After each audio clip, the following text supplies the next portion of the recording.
pros. Join me to...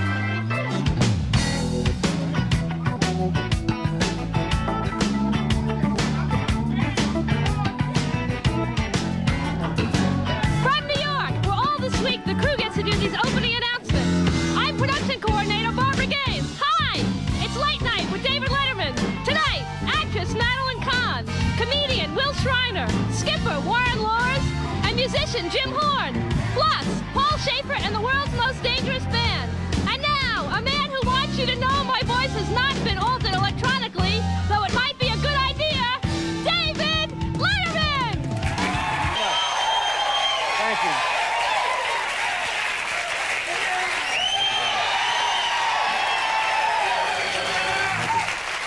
Hi.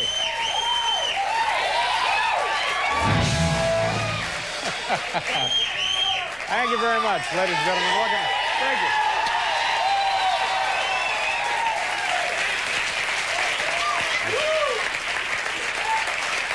That's it, right there. Thank you. Welcome to the show, kids. You're looking at a man who has learned an important lesson. This afternoon, while I was shoplifting at a sporting goods store, I learned that it's extremely difficult to walk with a boomerang in your pants. Thank you.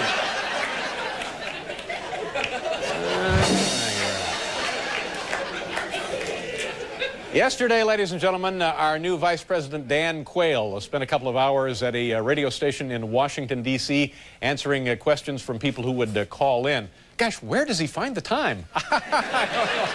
Something like that.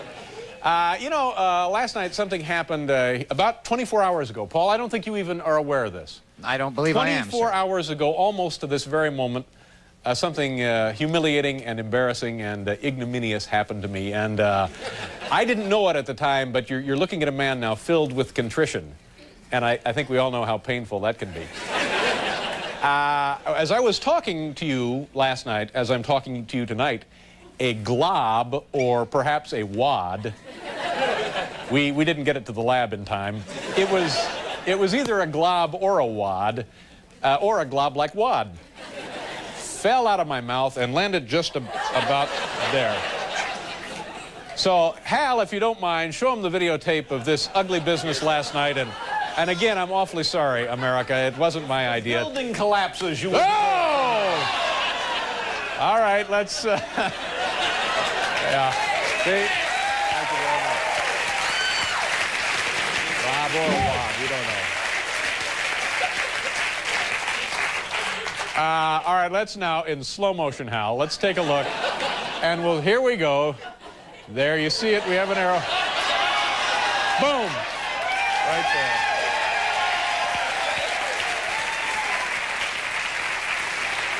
Sorry. I'm very sorry.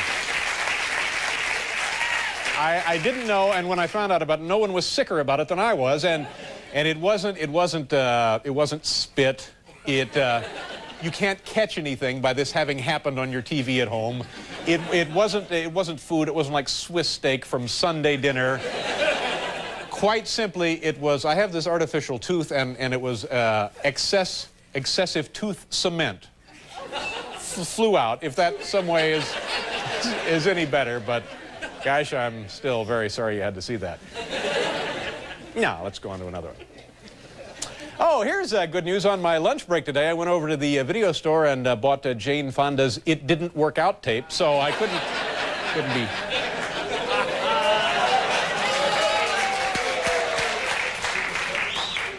Wait a minute, Paul, wait a minute. Start playing the unmistakable music. Here we go. Here it is, kids, the unmistakable music. Well, okay, as the unmistakable music tells us now, it's time to rev up the engines and head out onto the highway of great literature with a visit from the NBC Bookmobile. Here it is.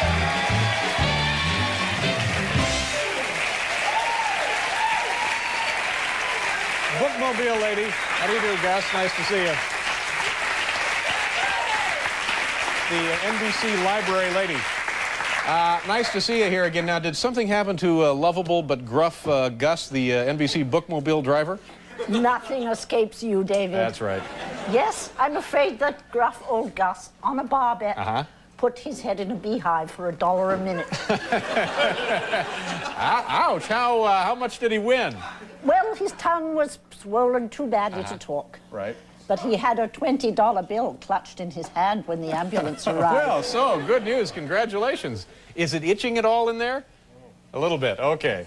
Let's now take a look at some of the books that these folks have brought us out here on the NBC Bookmobile. Where do I begin here, library lady? This end, David. Right here? Oh, this would make an ideal gift for, it's not Father's Day, I guess, is it? Not exactly. Well, whatever Not it would today. make a good gift for. TV star Bill Cosby's previous books, Fatherhood and Time Flies, were warm and humorous as well as runaway bestsellers. Now, here's one. This sweater cost more than you make in a year.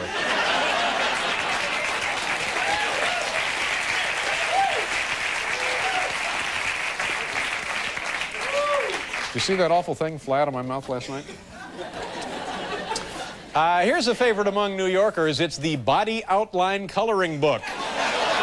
Hours of creative fun as you picture yourself right at the scene of the crime. They're all in there. Look at that. There they go. Thank you very much, library lady. And then back up here? Back up there. Okay. You know, for centuries, people have been amazed by the prophecies of Nostradamus. Now, here is perhaps his most useful book of forecast. It's entitled Nostradamus Predicts Departure Times for Continental Airlines Flights. There, right there. Let me show you how that works. February 23rd, Newark to LAX. Their 8 p.m. flight will leave at 11:15. Yeah. That's invaluable, isn't it? And lively, too. And lively. And just pennies a serving.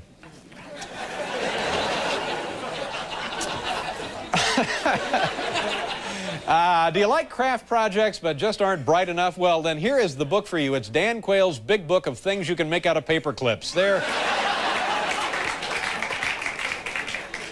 All right, and back up here now. Right, right. Boy, these are lovely. This is quite a batch this time. Mom and Dad, here's the fun way to get the kids interested in real estate. It's a new fairy tale by Donald Trump called Let's Evict the Pixies. Picking them out of a hollow tree there. Back up here? Where do we go now? Back up there. Okay. Well, it's a cookbook. This is good. This book is by one international terrorist and Middle East fanatic who turns out to have a real flair in the kitchen. It's Abu Nidal's Islamic Jihad Cookbook. There it is.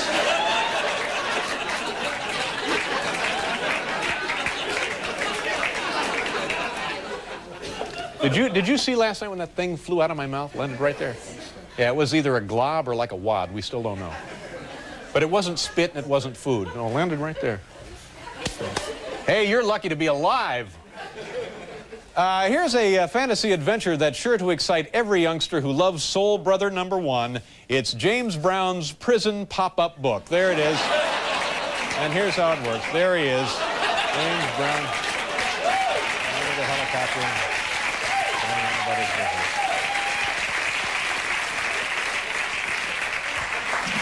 Yeah, we have 2 more left here. Viewers of the popular PBS show This Old House will appreciate this book. It's called Bob Vila Trips and Falls on a Jagged Piece of Siding. There.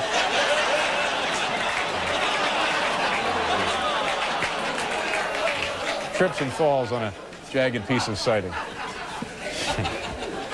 And finally, Yankees owner George Steinbrenner reveals a rare sense of perspective on his own career and personality in this surprisingly frank memoir, I Suck, the autobiography of George Steinbrenner.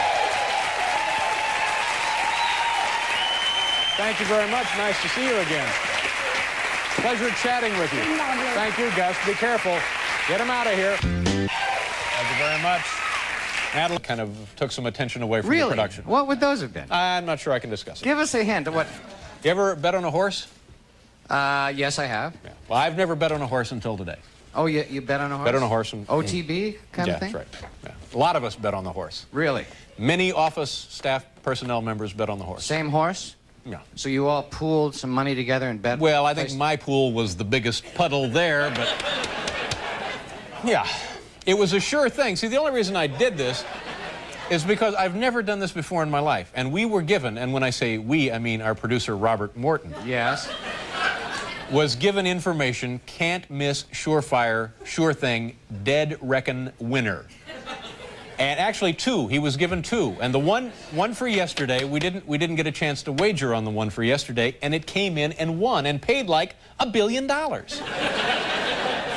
So now we're thinking, oh, damn, we should have been in on this one, but we thought, well, if yesterday's won, well, you know for sure this one's got to be even a better deal, so we all jumped in on this one, and we pooled our money and got it together, figured out all of the odds and the bet, and then we sent a member of our staff, I can't tell you who, because it would jeopardize the intern program, but we sent a member of our staff with a satchel full of cash. Yes. Down to the OTB, and then we sat around the office like this all day, and Didn't pan out. comes in third. What are you going to do? Third. Now, where did you get this hot tip? From our producer, Robert Morton. And he was given it by a very good source. Really? Yeah, but we can't say whom. Can't say who? No. But Somebody it was in the business? I don't know. I can't. This is it. But I will never wager on a horse race again. No, I feel like a boob. I don't think. Anyway, do we have time for the top 10?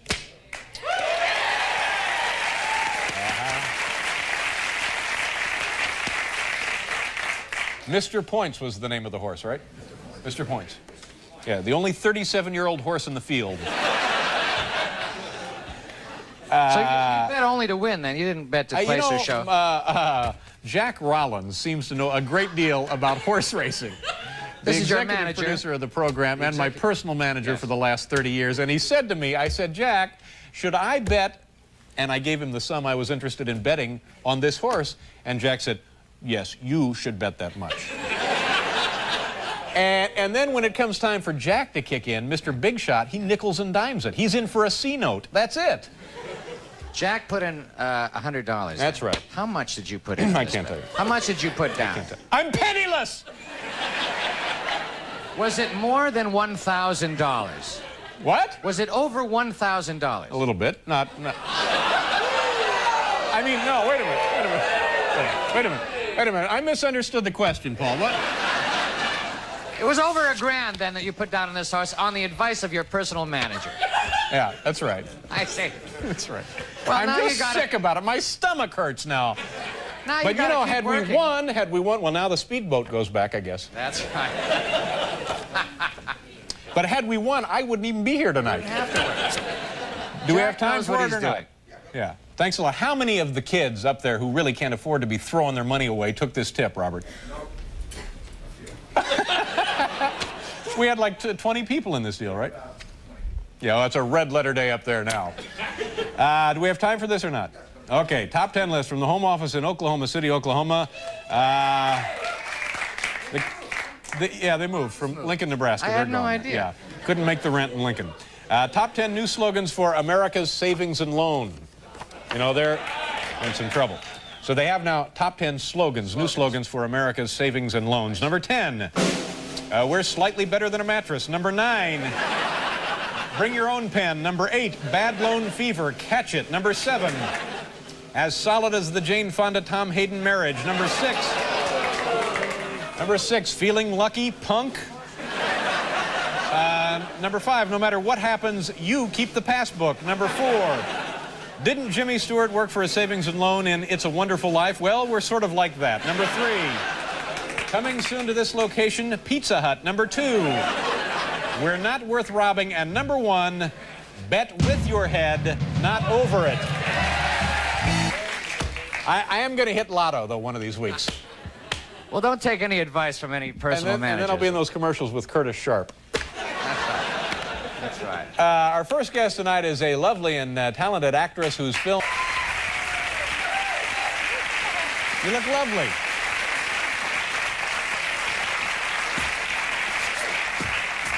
Very nice. How you doing? I'm doing okay, thanks. Are you excited about the big hit Broadway production? Yes. Mm-hmm. I know I don't seem very excited, do I? That's No, you because seem I plenty. work I mean, sure. I'm glad to be back on Broadway Is that your stage. first I real wanted- love, as people say? The stage? Yeah. Perhaps. If, Yes. If not, what would be your first real... Cartoons?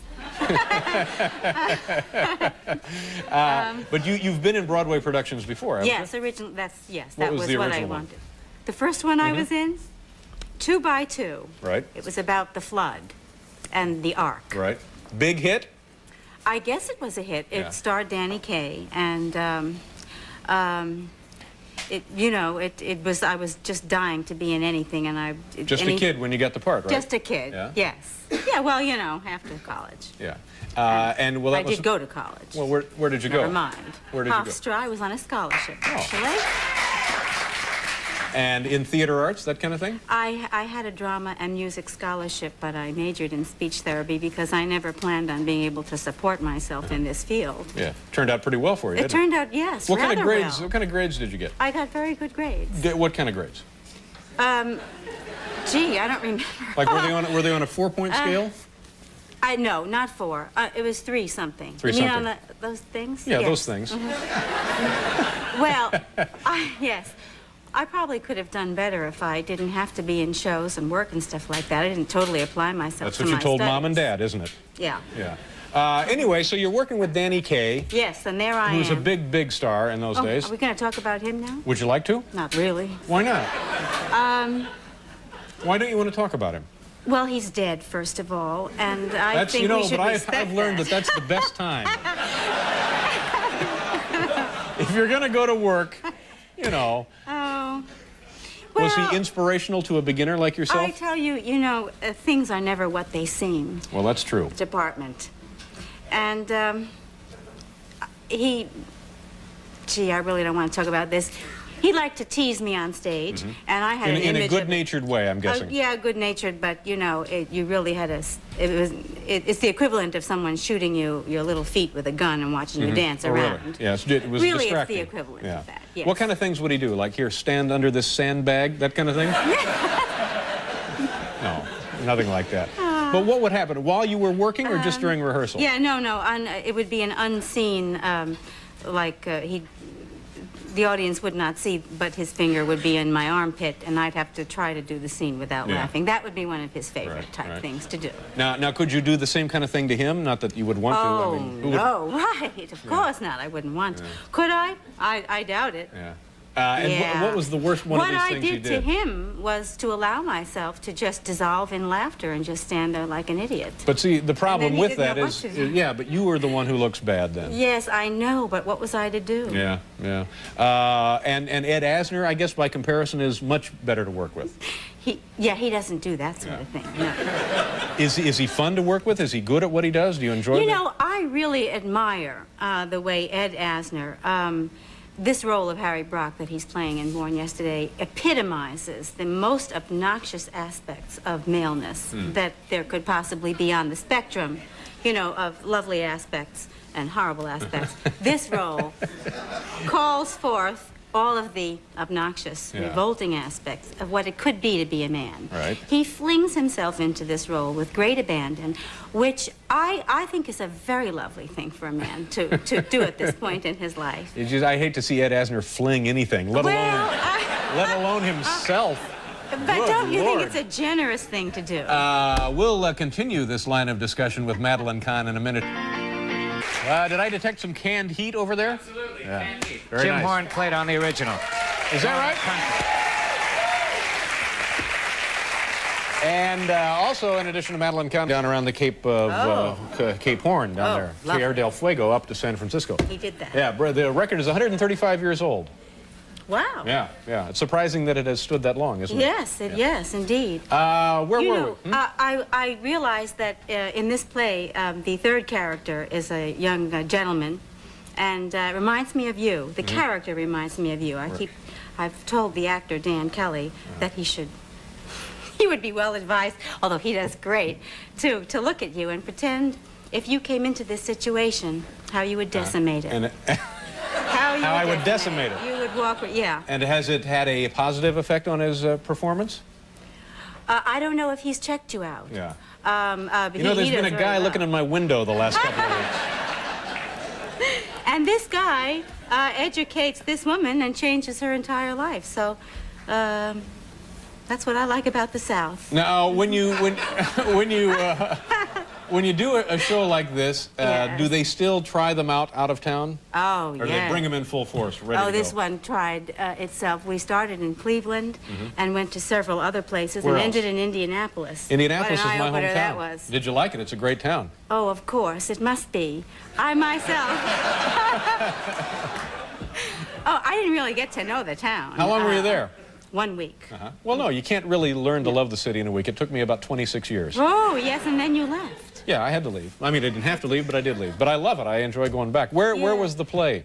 It was at a university campus, Close Hall, C-L-O-W-E-S. That's it. On the campus of Butler University. That's it. That's Right. where we were. Yeah. It wasn't very pleasant. I Well, have to it's a admit. great facility there, though, don't you Is think? it? Well, What? I mean, acoustically, isn't it nice? It's just huge. Yeah. You know, it's just too huge for theater, to be very honest. Well, it used to be a drive-in. Oh, I knew it was something else. One of the most tasteful hotels I've ever been in, however, is in Indianapolis. What's the name of the hotel? I think the Canterbury. Yeah, there you if I go. recall. There you go. Did you? Quite lovely. Yeah. And did you like the people? Did you like the food? Did you? What about the city did you love? Well, we were there to do theater, and it wasn't very pleasant. Now, why wasn't it pleasant? Because the people, they told us that the people have never been to the theater, that this was their first outing. And so we were doing a service, really, for them. And they thought, they were very well behaved. They sat there very quietly for the entire evening. So, You make it sound like they're living in caves, watching fire. They may be. They just weren't theater goers. Yeah, but did they enjoy the production? That's very hard for me to say. There was no evidence of it. So we would just get in the van and go back to the hotel. Oh, that is first class. Yes. Into the van. Are you going to be in this play now? What theater are we in here in town? We're at the 46th Street Theater, and we'll be running for an indefinite period. In a situation like this, do you hope that it is longer or shorter when they say indefinite? Would you like it to go on now for another year or two? There are days when I hope it's rather definite. Those matinees are hard. Are you on your way to the theater right now? I'll be going pretty soon. It's pretty yes. exciting, isn't it? Oh my, yes. And no, I like playing this role. It's a wonderful role. It's a classic role. I get to be a stupid woman, which is a real safari for me. And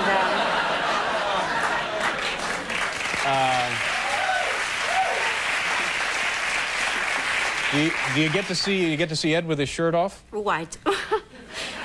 Have you? Well, I've seen him in those in those sleeveless undershirts that Where he do used you to see wear it? on I guess on the old Lou Grant series. Oh, He'd did he always be- wear those? Yeah. I must say I didn't see the show. Yeah, it seems like a one of the really only- hairy back is all I remember about it. That's wicked. Men can be so mean to each other, don't you find? I don't think, I think that in some people that's probably, in his case, it's probably a real positive trait. You know? In his case? Well, I mean, I suppose it looks good on him. Oh.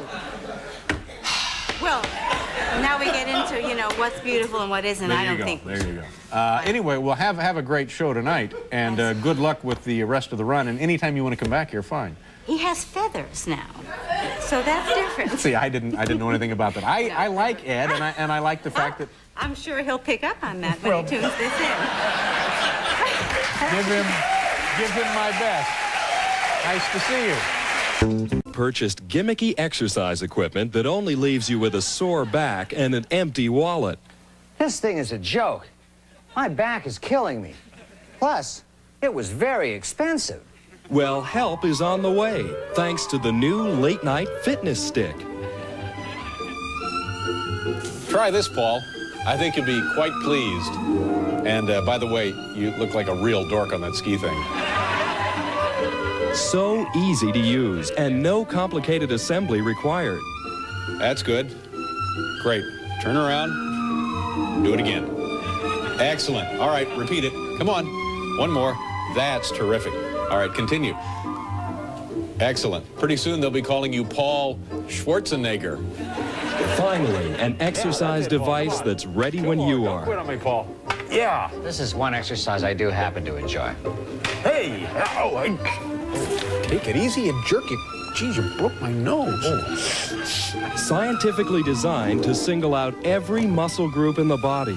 Dave, no more. Please, you're getting sand all over my carpet. Oh, stop your whining, Paul. Oh. Great, look at this mess. I got news for you. I'm this close to kicking your sorry butt. That was another fairy tale. And with these optional attachments, your fitness stick can easily be converted into a mop or a broom. You know, Paul, this place really is a rat hole. Don't you ever clean this dump? Well, I'd be embarrassed to have people come over here. No one invited you. The fitness stick, the only piece of exercise equipment endorsed by late-night comedy star David Letterman. Just keep in mind, for the right money, I'd endorse bags of dirt. Order yours today. Satisfaction guaranteed or your money back.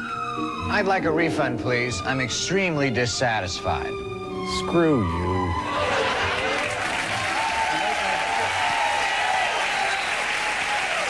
From the phone? Okay, we got to do a, what are we doing? That has lasted for 135 years by sailing from New York to San Francisco, around Cape Horn. What do you think the old record was, Paul? The old record of Yeah. making that trip, 14 days, I think. Yeah. The new record is 80 days and 20 hours. That's how this works. It's kind of like golf. Ladies and gentlemen, please welcome the captain of Thursday's Child, Warren Lurs. Warren.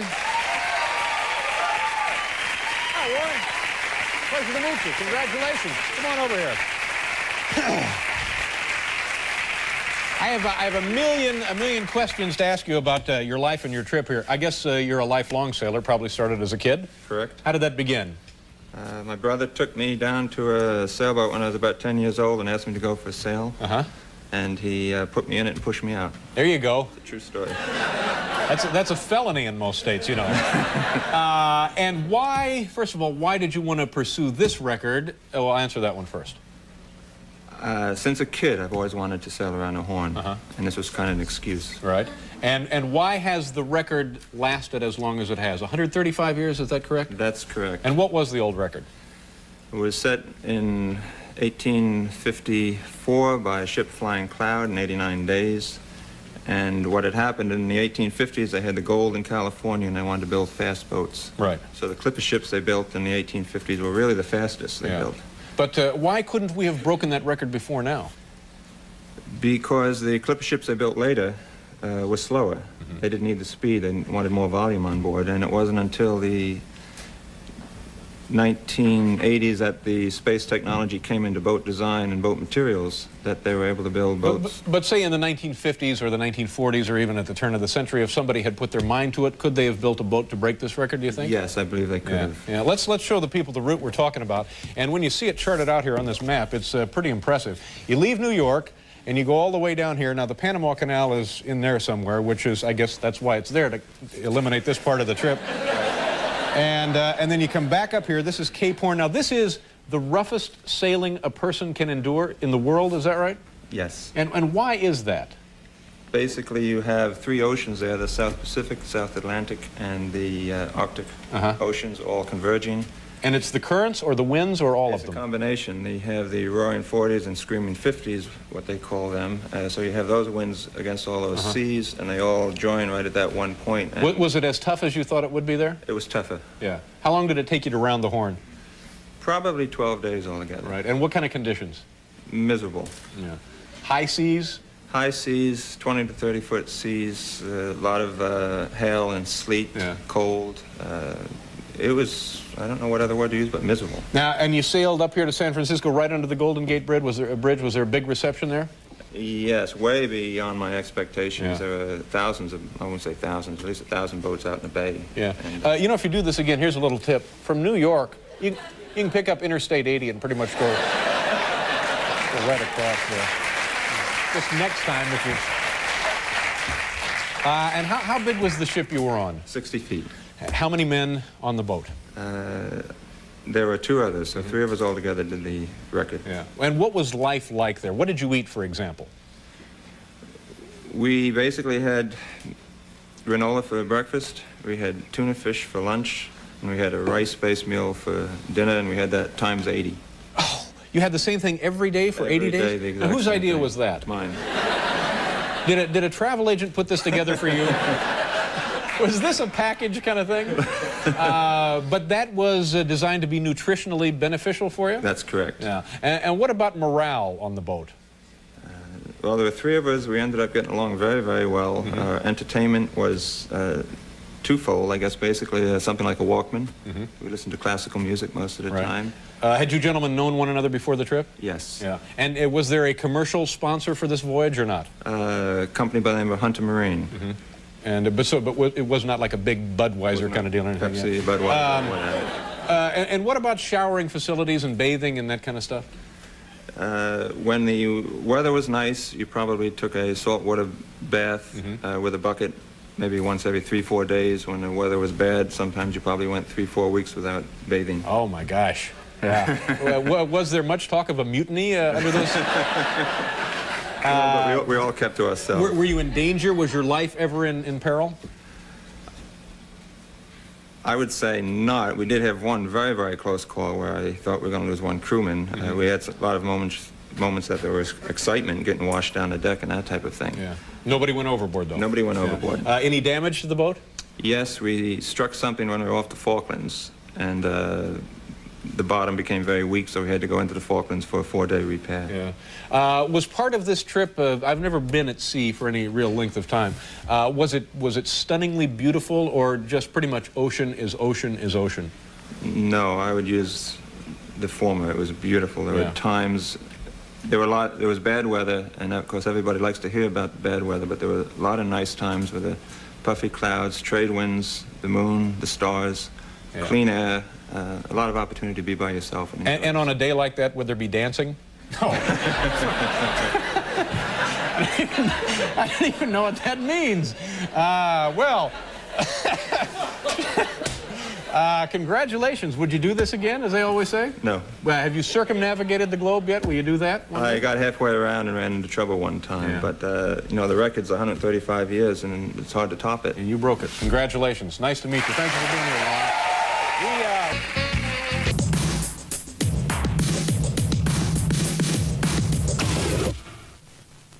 Introduce all the way around there to San Francisco. All the way around Cape Horn. 80 days. Now, let me ask you this. He was dressed as Jim Horn with a red shirt, black pants. He went around Cape Horn. Is there any kind of... Absolutely none. Okay. Our next guest is a very funny and talented man who had the good sense to get out of the talk show business before it got too crowded. He will be performing at Caroline's next week from the 21st through the 26th. Please say hello to Will Shriner. Oh, Will!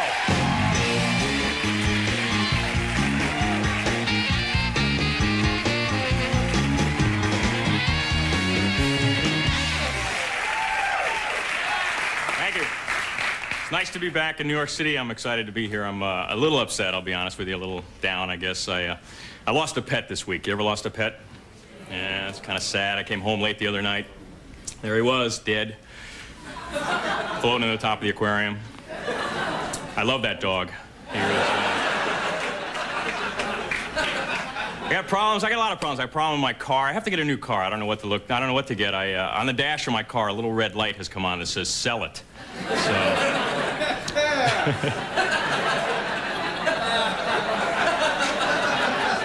Well, you know, I bought it used, which was a mistake. I think it's been in an accident or something, because there's an impression of a previous owner in the dashboard. But things are good. I'm hosting a big special coming up next month, Night of 100 Stars at the Betty Ford Clinic, so I'm looking forward to that. But it's always fun to come to New York. Like today, I was walking around, I went to Times Square, I saw a couple of movies, and I saw The Fly, too, which is, I don't know, it wasn't too great. The sequels, you know, if a movie makes money, they always do a sequel. It was, I guess the sequel will make 2/3 the money the original film made, was Jaws 1, which was a good film. Jaws 2 was okay, Jaws 3 was bad, Jaws 4 was awful. They're doing Jaws 5. I saw this thing on HBO. I can't believe it. It's kind of sad, kind of pathetic. The shark is old in this one. He's blind in one eye. He's wearing a sweater, you know. Keeps banging into the pier. Nobody's afraid of him along. He swims along the beach. Kids are running out in the water, poking him with sticks. He's got crap written all over the side of him.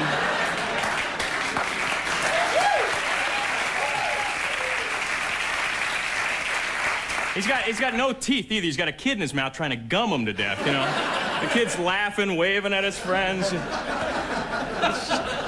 It's pathetic, too. He keeps coughing up people from Jaws 1 and 2. It's just,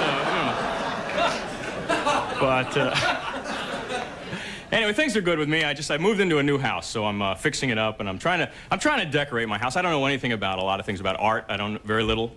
I went to a museum here in New York. I learned that if an artist dies, his paintings go up in value. I went to an exhibit of artists that are currently on life support systems. That was kind of interesting. I went to one of these starving artist sales. Have you been to these? I would give these guys money, but they're just going to buy more paint. So...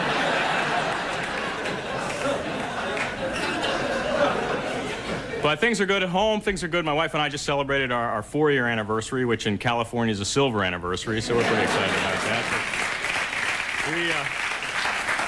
We live together. We live together, and things are good. I still have bachelor habits, though. For being married 4 years, I still have little bachelor habits. It drives my wife crazy. Sometimes I wake up in the middle of the night, jump up in bed, and go, 4 o'clock, I got to get home.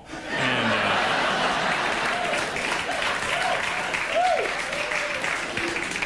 never too popular at 4 in the morning, but we have children now, which is exciting. My son is 2.5, and we're thinking about having another baby. And I wasn't prepared for the first one, but they prepare you now. The hospitals are great. When you go to the hospital, have a baby, they show you around. They show you the birthing room, the labor room, the delivery room. They show expecting parents a film of an actual couple giving birth to a child. And my wife was a little upset because I was the father in the film.